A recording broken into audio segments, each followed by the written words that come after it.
ఆ సెక్షన్లతో సహా వారు వివరించినటువంటిది కూడా మనం చూసినాం. అయితే ఇక్కడ సికింద్రాబాద్లో ఉన్నటువంటి చరిత్ర మనకు, మన పూర్వీకులకు, మన పెద్దలకు, ఇప్పుడున్నటువంటి ప్రజలకు, వ్యాపార రంగ సంస్థలకు, రెండోది మన ఆత్మ గౌరవం, మన అస్తిత్వం మీద దెబ్బ కొడితే, మన ఆత్మ గౌరవం మీద దెబ్బ కొడితే, రెండోది మన కన్న తండ్రి పేరు మారుస్తా అనేటువంటి మూర్ఖులని మరి ఏం చేయాలనో చేసి చూపిస్తామని చెప్పి నేను ఈ సందర్భంగా తెలియజేస్తా ఉన్నాను. సరే, రాజకీయాలు రెగ్యులర్గా ఉండేవే,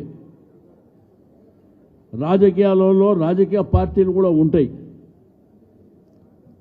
కానీ మన యొక్క మనోభావాలతో ఆడుకుంటే, లేకపోతే ఇక్కడ ఉన్న అస్తిత్వంతో చెలగాటం ఆడితే ఊరుకుందామా? మరి ఈ ముఖ్యమంత్రికి, ప్రభుత్వానికి మనం ఏందో చూపించవలసినటువంటి అవసరం ఉన్నదా లేదా?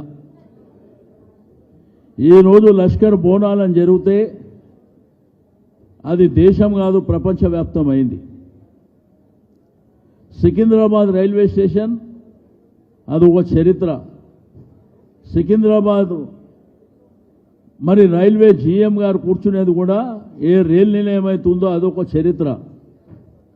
గాంధీ హాస్పిటల్, ఇసంగంజ్ మోండా మార్కెట్, క్లాక్ టవర్, దాంతోపాటు మన మహాత్మా గాంధీ స్టాచ్యూ, జనరల్ బజార్,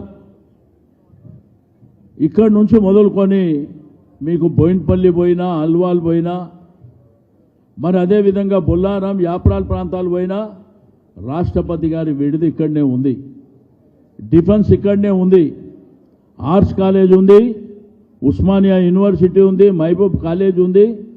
చెప్పుకుంటూ పోతే సికింద్రాబాద్కు ఘనమైనటువంటి చరిత్ర ఉంది. ఈ ఘనమైనటువంటి చరిత్రలో భాగంగా మనం నిత్యం ప్రజల మధ్యన ఒక ఐక్యతా భావంతో, నార్త్ జోన్ ఏరియా అంటే ఎప్పుడు చూసినా సికింద్రాబాద్ ప్రాంతం అంతా పీస్ఫుల్గా ఉండేటువంటి ఏరియా, అందరూ కులాలకు మతాలకు అతీతంగా కలిసిమెలిసి ఉండేటువంటి ప్రాంతం. మన దగ్గర కమ్యూనల్ వైలెన్స్ ఎప్పుడు జరగదు. మనం అందరము చిన్నప్పటి నుంచి అన్ని మతాలను గౌరవించుకొని మరి పెరుగుతున్నటువంటి ప్రాంతాన్ని, ఏదో నీ అబ్బ జాగిరైనట్టు నేను ముక్కలు చేస్తా అంటే నిన్ను ముక్కలు చేస్తాం బిడ్డ, జాగ్రత్త అని చెప్పి నేను ఈ సందర్భంగా హెచ్చరిక చేస్తూ ఉన్నాను. మీ అయ్య జాగిరేం కాదు, ఇది నీ ఇష్టం ఉన్నట్టు చేసుకోనికే.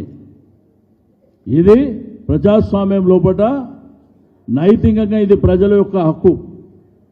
ఈ ప్రజల హక్కుని నేను కాలరాస్తా, నా ఇష్టం ఉన్నట్టు నేను చేస్తా. ఒకప్పుడు హైదరాబాద్ జంట నగరాలు, ట్విన్ సిటీస్ అంటే హుస్సేన్ సాగర్ అటువైపు హైదరాబాద్, హుస్సేన్ సాగర్ ఇటువైపు సికింద్రాబాద్. రెండోది పరేడ్ గ్రౌండ్, జిమ్ఖానా గ్రౌండ్స్. ఇట్లా చెప్పుకుంటూ పోతే సికింద్రాబాద్ కోర్టు, ఇట్లా చాలా చరిత్ర ఉన్నటువంటి సికింద్రాబాద్ని, సికింద్రాబాద్ అస్తిత్వాన్ని నేను దెబ్బ కొడతా.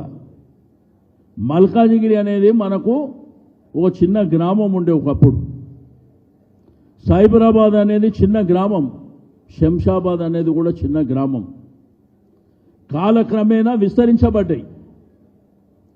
ఈ విస్తరణలో భాగంగా ఆ ప్రాంతాల అభివృద్ధి జరిగితే ఇక్కడ ఎవ్వరికి అభ్యంతరం లేదు. కానీ 2 సంవత్సరాలు కాంగ్రెస్ ప్రభుత్వం వచ్చిన తర్వాత ఏమన్నా అభివృద్ధి జరిగిందా? ఎక్కడన్నా డెవలప్మెంట్ చూసిండ్రా? ఒక్క ప్రాజెక్ట్ అన్నా ఎక్కడన్నా వచ్చిందా? ఏ ప్రాంతాలలోనా? కాలక్రమేణా హైదరాబాద్ అనేది నిజాం ప్రభుత్వం నుంచి మనకు హైదరాబాద్ అంతా డెవలప్ అవుతూ, సికింద్రాబాద్ అంతా డెవలప్ అవుతూ వచ్చినటువంటి ప్రభుత్వాలు ఇంతో అంతో డెవలప్మెంట్ చేసుకుంటూ వస్తే, గడిచిన 10 ఏళ్లలో కేసీఆర్ గారి నాయకత్వంలో కూడా ఆ డెవలప్మెంట్ జరుపుకుంటూ ముందుకెళ్ళినటువంటిది మన కళ్ళారా చూసినాం. ఇది ఒక గ్లోబల్ సిటీగా విస్తరింపబడ్డది కూడా మన కళ్ళారా చూసినాం.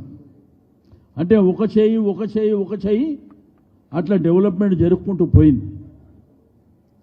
కానీ ఇక్కడ ఈ 2 ఏళ్లలో నువ్వు చేసిందేం లేదు, కానీ నేను పేర్లు మారుస్తా. అరే నీకు పేర్లు మార్చేటువంటి అధికారం ఎవడిచ్చాడు? రెండోది డీలిమిటేషన్, అంటే 150 ఉన్న మున్సిపల్ డివిజన్లు 300 చేస్తాం, చేసుకొని ఇష్టం. కానీ 2వ తారీఖు చెప్తే 9వ తారీఖు అయిపోయిందంట, అంటే 7 రోజులల్లా. అంటే ప్రజల్ని కన్సల్ట్ చేసే అవసరం లేదు, స్టేక్ హోల్డర్స్ని కన్సల్ట్ చేసే అవసరం లేదు, ప్రజాప్రతినిధులని కాన్ఫిడెన్స్లోకి తీసుకునే అవసరం లేదు. కానీ ఎవరిని తీసుకోకుండా నా ఇష్టం, నా రాజ్యం, నేను ఏదన్నా చేస్తే కాన్స్టిట్యూషన్ ఎట్లా ఒప్పుకుంటుంది? అందుకే పేర్లేంది మల్కాజిగిరి, హైదరాబాద్, సైబరాబాద్ అని ఫీలర్సు లీకులు ఇస్తున్నారు. మేము చట్టపరంగా కూడా పోతాం. ఎట్టి పరిస్థితుల్లో ప్రభుత్వాన్ని వదిలిపెట్టే సమస్యనే లేదు.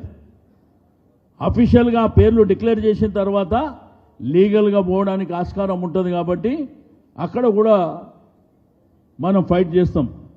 రెండోది డీలిమిటేషన్ అనేదే తప్పుల తడక. ఎవరి ఆధ్వర్యంలో జరుగుతుంది? జిహెచ్ఎంసీ కమిషనర్ గారు. మరి జిహెచ్ఎంసీ కమిషనర్ కంటే పెద్ద ఎవరు? మేయర్.